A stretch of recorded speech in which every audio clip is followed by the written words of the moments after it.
আসসালামু আলাইকুম। আমরা এখন কবরের আযাব থেকে বাঁচার দোয়া সম্পর্কে জানব। কবরের আযাব থেকে বাঁচার দোয়া। রাসূলুল্লাহ সাল্লাল্লাহু আলাইহি ওয়াসাল্লাম একদিন মদিনা বা মক্কার কোনো একটি বাগানের পাশ দিয়ে অতিক্রম করছিলেন। সেখানে তিনি দুজন এমন মানুষের আওয়াজ শুনতে পেলেন যাদেরকে কবরে শাস্তি দেয়া হচ্ছিল। রাসূলুল্লাহ সাল্লাল্লাহু আলাইহি ওয়াসাল্লাম বললেন, তাদেরকে আযাব দেয়া হচ্ছে অথচ বড় কোনো অপরাধের কারণে আযাব দেয়া হচ্ছে না। অতঃপর তিনি বললেন, তাদের একজন পেশাব করার সময় আড়াল করত না, আর দ্বিতীয় ব্যক্তি একজনের কথা অন্যজনের কাছে লাগাত। বুখারী। রাসূলুল্লাহ সাল্লাল্লাহু আলাইহি ওয়াসাল্লাম কবরের আযাব থেকে বাঁচার জন্য নামাজের শেষ বৈঠকে তাশাহুদ ও দরুদের পরে সালাম ফিরানোর আগে এই দোয়াটি পড়তে বলেছেন।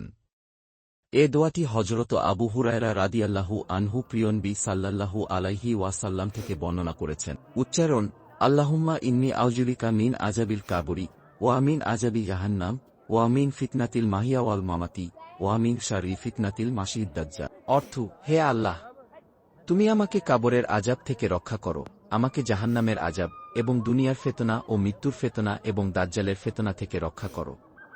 বুখারী ও মুসলিম। পরিশেষ, আল্লাহ তাআলা মুসলিম উম্মাহকে কবর ও জাহান্নামের আযাব থেকে হিফাজতের পাশাপাশি উল্লেখিত ফিতনা থেকে হিফাজত করুন। নামাজের তাশাহুদে নিয়মিত এ দোয়াটি পড়ার তৌফিক দান করুন। আমিন।